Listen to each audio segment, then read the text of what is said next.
오늘 하나님이 우리에게 주신 말씀은 레위기 13장 47절에서 59절입니다.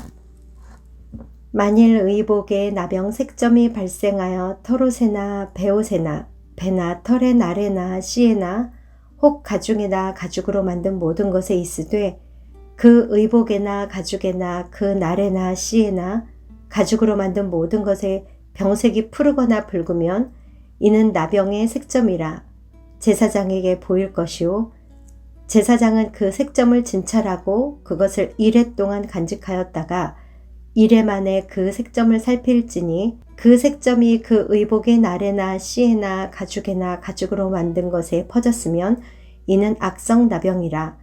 그것이 부정하므로 그는 그 색점에 있는 의복이나 털이나 배의 날이나 씨나 모든 가죽으로 만든 것을 불사를 찌니 이는 악성 나병인즉 그것을 불사를 찌니라. 그러나 제사장이 보기에 그 색점이 그 의복의 날에나 씨에나 모든 가죽으로 만든 것에 퍼지지 아니하였으면 제사장은 명령하여 그 색점이 있는 것을 빨게 하고 또 이레 동안 간직하였다가 그 빤 곳을 볼지니 그 색점의 빛이 변하지 아니하고 그 색점이 퍼지지 아니하였으면 부정하니 너는 그것을 불사르라. 이는 거죽에 있든지 속에 있든지 악성 나병이니라.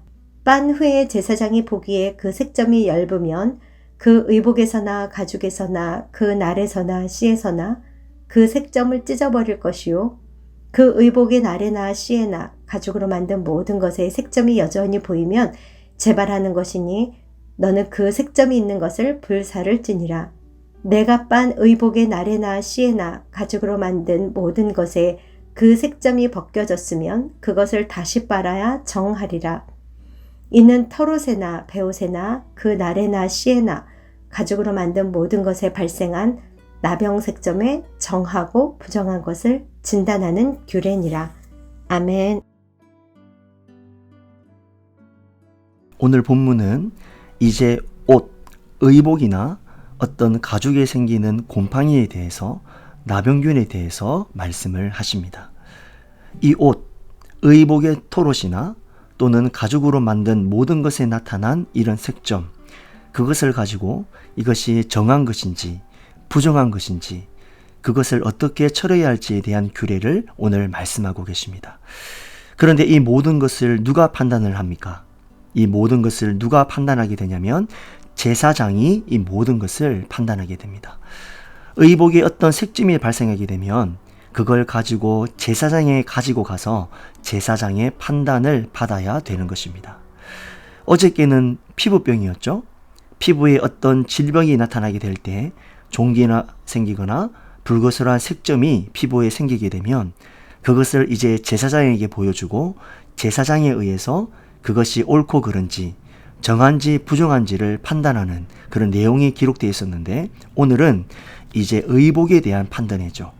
그리고 이 모든 것들을 동일하게 제사장이 판단을 합니다. 여러분 상식적으로 피부병은 어떻습니까? 피부병이 오면 당연히 의사한테 가서 이걸 진단을 받아야 되고 의복에 색점이 생기면 당연히 세탁소나 또는 이 의복을 만든 사람에게 가서 이것을 진단받아야 되는데 모든 것을 다 제사장에게로 가져가서 자신의 삶에 나타난 모든 문제를 제사장에게서 진단을 받는 것입니다. 여러분 왜 하나님이 이렇게 하셨을까요? 그 핵심적인 이유는요. 모든 삶에 나타나는 문제들을 거룩과 거룩하지 않는 것으로 판단하게 하기 위한 것이었다라는 겁니다. 단순히 의복에 나타난 색점을 단순히 의복의 문제로 생각하지 않고 그것을 정하냐 부정하냐의 관점으로 판단하게 하시는 것입니다. 피부에 나타나는 질병의 문제를 이것을 단순한 병의 문제로 바라보는 것이 아니라 그것이 정하냐 부정하냐의 관점으로 바라보게 만드는 것입니다. 삶의 세계관이죠.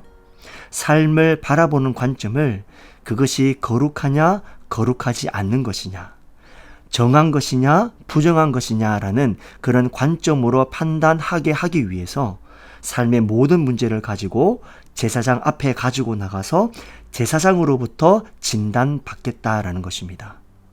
그것이 피부병의 문제든 의복의 문제든 그것이 무슨 문제든 결국 이 모든 문제들을 제사장 앞으로 가지고 나아갔습니다.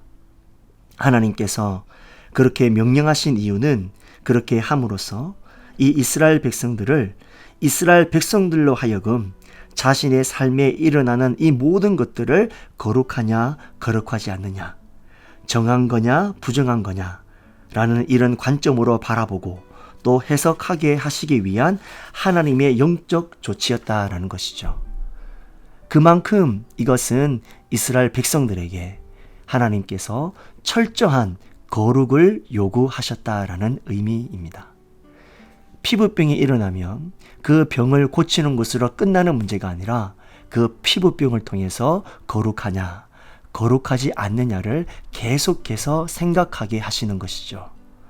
의복에 색점이 생기면 단순히 그것을 수선집에 가서 또는 세탁집에 가서 그 색점을 처리하는 것으로 끝내는 것이 아니라 옷에 색점이 날 수 있겠죠?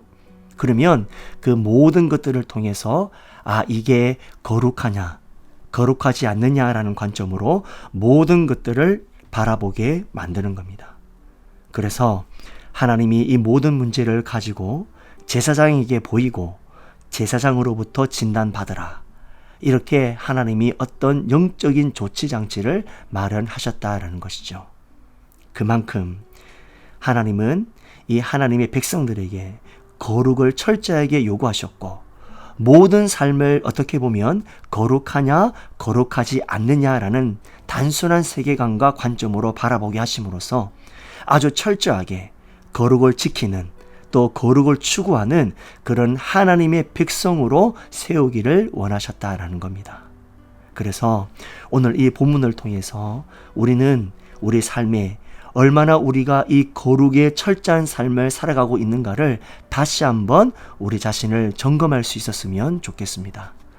이스라엘 백성들은 물론 이 레위기 시대에 특별히 구약 시대에는 이게 좀 지나칠 만큼 하나님이 명령하신 게 좀 지나치게 느껴질 만큼 하나님은 아주 강력하게 철저하게 거룩을 살피도록 거룩을 점검하도록 그렇게 명령하셨습니다.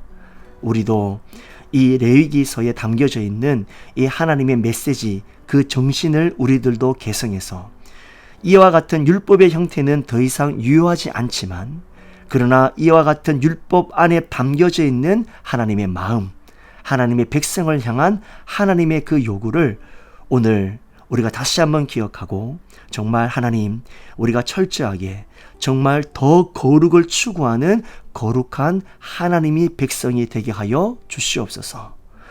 하나님께서 왜 이와 같은 거룩을 요구하시고 이렇게 철저하게 우리가 생각하기에 좀 지나치리만큼 이렇게 철저하게 거룩을 요구하셨을까? 하나님이 거룩하시니까 너희도 거룩하라 라고 말씀하셨죠. 그 이야기는 하나님의 모든 것이 우리에게 흘러 들어오기 위해서는 우리도 하나님처럼 거룩해야 된다라는 것입니다. 우리가 220볼트에 110볼트를 끼면 전선이 흘러 들어올 수가 없죠. 볼트가 맞아야 전류가 흘러 들어와서 그 전류의 능력을 우리가 소유할 수 있는 것 아니겠습니까? 그와 같은 이치로 하나님이 거룩하니 너희도 거룩하라. 이것은 우리를 억압하고 압제하고 우리를 고통스럽게 만들거나 어떤 종교적 율법으로 우리를 얽매이게 하기 위한 것이 본질적인 목적이 아니라 그와 같은 철저한 거룩의 요구 배후에는 나의 능력이 너의 능력이 되고 나의 생명이 너의 생명이 되고 내 안에 있는 은혜와 평강이 또 위로가 메마른 그런 땅과 같은 너희들의 심령, 마른 뼈와 같은 너희들의 심령에 흘러 들어가게 하기 위해서는 내가 거룩한 것처럼 너희도 거룩해야 된다라는 것을 가르쳐 주시기 위한 사랑의 메시지가 오늘 이 율법의 메시지 안에 담겨져 있는 하나님의 마음인 것입니다. 오늘 이 사실을 오늘 이 아침 오늘 온종일 우리가 기억하고 우리도 이와 같이 철저하게 모든 문제를 거룩과 비거룩으로 바라보면서 철저하게 거룩을 추구하는 그러므로 하나님의 복을 받는 그런 하나님의 거룩한 백성이 될 수 있기를 예수 그리스도의 이름으로 축원드립니다. 두 가지 기도 제목으로 함께 기도하겠습니다. 첫 번째로 모든 것을 우리의 대제사장 되신 예수 그리스도께로 가지고 나아가서 날마다 거룩의 옷을 입고 거룩하신 하나님과 동행하는 그런 거룩한 하나님의 백성 되게 하여 주시옵소서. 두 번째로 서문교회가 하나님의 마음을 품고 하나님을 기쁘시게 해드리는 우리 교회가 되게 하여 주시옵소서. 합심으로 기도하겠습니다.